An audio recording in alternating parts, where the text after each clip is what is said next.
और यह आंदोलन 2.0 है। पिछला जो आंदोलन था उसमें सरकार का आरोप था कि इसमें राजनीतिकरण हो गया है। अब ये आंदोलन जो हम लोग कर रहे हैं ये बिल्कुल रूप से एकदम शुद्ध रूप से छात्रों का आंदोलन है। कोई राजनीतिक हस्तक्षेप हम लोग होने नहीं देंगे। री एग्जाम लेकर ही लौटेगी। अभी हम लोग के पास नए नए सबूत बहुत ज्यादा मात्रा में लग रहे हैं, तो हम भी वकालत करने जा रहे हैं। अब अपना केस खुद लड़ेंगे। आज भी सारे बच्चे जा रहे हैं गर्दनीबाग धरना स्थल और शांतिपूर्ण ढंग से धरना करेंगे और पूरी तरह से रूल ऑफ लॉ को ध्यान में रखते हुए, और सरकार से भी कहते हैं, बीपीएससी से भी कहते हैं, आप भी रूल ऑफ इक्वलिटी का ध्यान रखिए। और यह आंदोलन 2.0 है। इसको हम लोगों ने 2.0 नाम इसलिए दिया है क्योंकि पिछला जो आंदोलन था उसमें सरकार का आरोप था कि इसमें राजनीतिकरण हो गया है। तो अब ये आंदोलन जो हम लोग कर रहे हैं ये बिल्कुल रूप से एकदम शुद्ध रूप से छात्रों का आंदोलन है। हम शिक्षक एक अभिभावक के रूप में उनका मार्गदर्शन कर रहे हैं कि वो लॉ एंड ऑर्डर भी मेंटेन रखे, बीच में कोई आके उनके भीड़ का गलत फायदा ना उठा ले।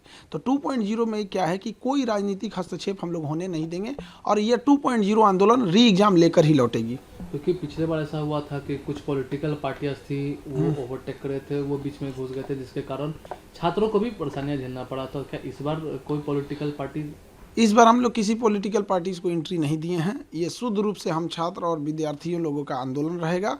और सरकार से भी विनती करते हैं, माननीय मुख्यमंत्री नीतीश कुमार हो गए या फिर उन जो सेक्रेटरी सर हैं दीपक सर, इन दोनों लोग से विनम्र निवेदन करते हैं कि आप लोगों के सामने हम लोग हाथ जोड़ते हैं। बच्चों के भविष्य का सवाल है, री एग्जाम ले लीजिए। ये बहुत बड़े लेवल पे धांधली हुई है, इसकी जांच करा लीजिए और री एग्जाम करा लीजिए। अभी हम लोग के पास नए नए सबूत बहुत ज़्यादा मात्रा में लग रहे हैं। अभी खगड़िया और भागलपुर के सेंटर पे क्वेश्चन पे टिक लगाकर वो पास ओवर कर रहे थे। वो अब जब सीसीटीवी इंचार्ज जो था उसने इसका विरोध किया तो ज्वाइंट सेक्रेटरी कुंदन कुमार कहते हैं कि इतने बड़े एग्जाम में थोड़ा बहुत ही तो होता ही है।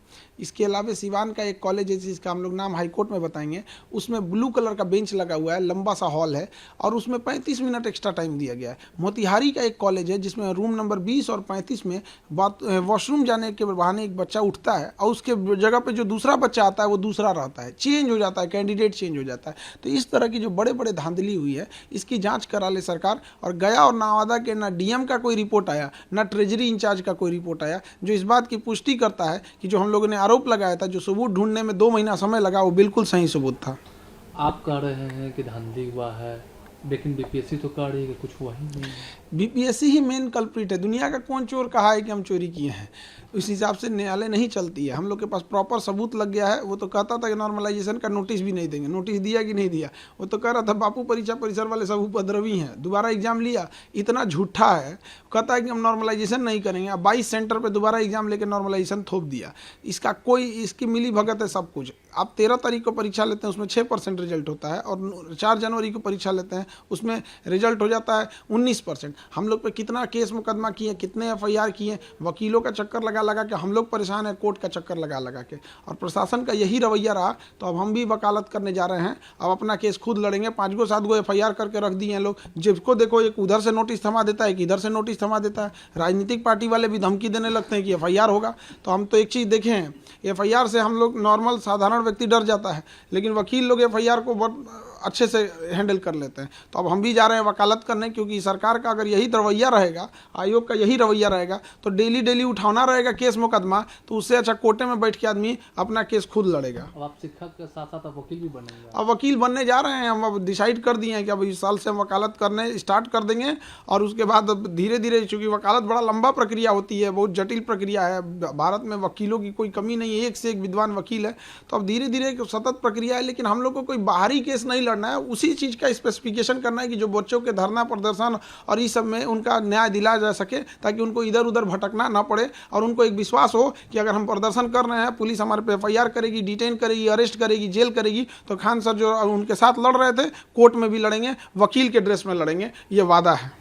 क्या कोर्ट से कितना आपको उम्मीदें है, न्याय है? क्योंकि जिस तरीके से कोर्ट में केसेस चल रहे हैं, तो क्या लगता है कितनी उम्मीदें आपको लग रहा है? कोर्ट में अब पहले नहीं लग रहा था कि हम लोग को क्या होगा क्या नहीं, क्योंकि सबूत उतना प्रॉपर हम लोग के पास था नहीं। लेकिन अब हम लोग को एकदम कंफर्म हो गया है कि अब जीत हम ही लोग की होगी, क्योंकि इस पूरे प्रोटेस्ट के दौरान हम लोगों ने बहुत सारे सबूत जुटा लिए हैं। अब ये आंदोलन 2.2 है। अब इसमें आज का दूसरा दिन है। आज फिर हम लोग जाएंगे गर्दनीबाग और शांतिपूर्ण ढंग से धरना देंगे।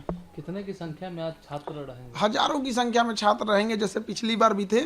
और छात्र जो है सीरियस स्टूडेंट्स हैं, ये सब वहाँ बैठ के शांतिपूर्ण धरना देंगे। और जो पहले ये कहते थे लोग कि मुट्ठी भर बच्चे हैं, कुछ लोग मजाक उड़ाते थे, आज वो सब कहने लगे हैं कि अब तो री एग्ज़ाम होके रहेगा। जो अधिकारियों का ग्रुप था, इवन बीपीएससी के जो लोग थे, वो कहते थे कि अब री एग्ज़ाम को कोई मतलब नहीं है, लेकिन अभी क्या है कि वो लोग भी कहते हैं कि अब री एग्ज़ाम होके रहेगा।